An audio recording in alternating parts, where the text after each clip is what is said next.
Isang magandang balita po para sa ating mga animal lovers na taga-subaybay dito sa Tagalog Health Talks. Maraming scientific na pag-aaral ang naisagawa in the past at ang resulta ng mga ito ay nagsasabing ang pagkakaroon ng alagang hayop ay maraming benepisyo sa ating social, emotional at physical health. Generally, ang mga may alagang hayop ay nagkakaroon ng magandang pagbabago sa kanilang sense of well-being. Pakiramdam po nila na sila ay mas healthy at mas masaya kumpara doon sa mga walang alagang hayop.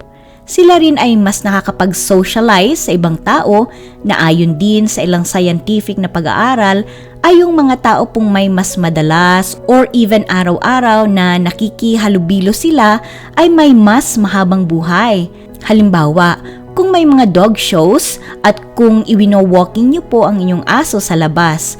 Pero tandaan po na both ang kalidad at ang dalas or frequency ng pakikihalubilo ay mahalaga. Ibig sabihin, kung kayo po ay makikipag-socialize, kinakailangang may maganda at healthy itong naidudulot sa inyo. At ang pagkakaroon ng alagang hayop ay makakapagpababa ng stress level ng mga tao. Sinasabi din po sa isang scientific na pag-aaral na maaaring bumata ng up to 15 years ang age ng utak. Hindi po yung mag-iisip bata, pero nagbase sila sa talas ng pag-iisip, sa pag-focus sa mga bagay-bagay, memorya, kakayanan nitong matuto ng mga bagong kaalaman at skills. So maganda po ang naidudulot ng pets o alagang hayop sa cognitive function ng brain or utak ng isang tao.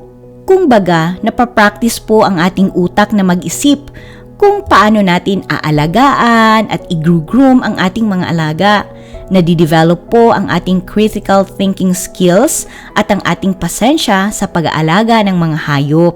Naobserbahan din ng ilang researchers na sa pagdami ng alaga nating hayop ay sa pagdami at pagtatag din ng benepisyo nito sa ating utak. At kung gusto po natin na magmas benepisyo ang ating utak sa pag-alaga ng hayop, lumalabas po sa ilang scientific studies na mas profound or mas significant ang epekto ng pag-aalaga ng aso kumpara sa pusa sa function ng ating utak. Dito po sa ilang mga scientific na pag-aaral na ito, gumamit ang mga scientist ng MRI para maobserbahan talaga at maikumpara ang structure ng utak ng mga taong may alagang hayop. At nakita nila na significant ang epekto nito. No wonder po, based sa aking opinion, yung mga taong nasa farm na nag-aalaga ng mga hayop at yung mga kakilala ko na may pet sa bahay nila, sila itong makikita mo talaga sa mukha na masaya. Parang chill lang sila palagi. Parang kayang-kaya nilang i-handle yung mga pang-araw-araw na stress sa buhay.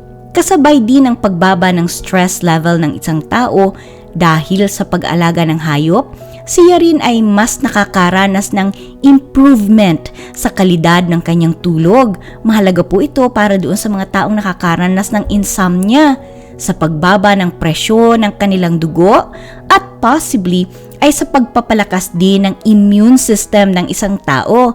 Kapag tayo po kasi ay masaya, mas lumalakas ang ating immune system. Even doon sa mga batang na-diagnose ng tinatawag na attention deficit hyperactivity disorder, after na sila ay nagkaroon ng interaction sa aso for 30 minutes or kalahating oras, isang beses sa isang linggo, sa loob ng 12 linggong pag-aaral, yung mga batang may ADHD ay nagkaroon ng mas magandang social skills o ito yung paraan ng pakikisalamuha nila sa ibang tao.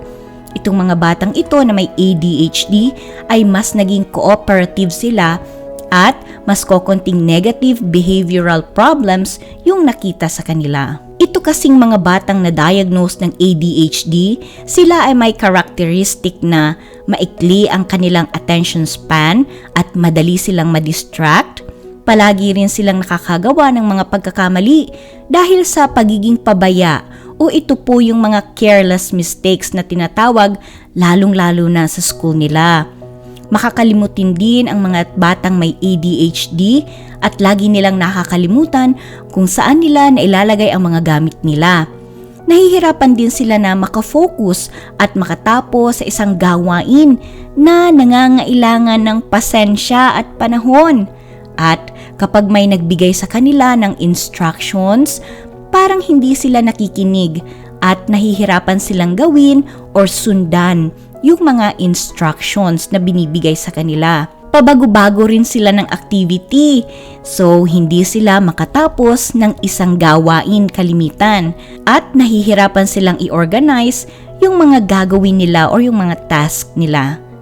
Kaya kung kayo po ay may anak na na-diagnose ng ADHD, maaari nyo pong ikonsulta sa doktor ng inyong anak kung makakatulong sa kanya ang pag-aalaga ng hayop.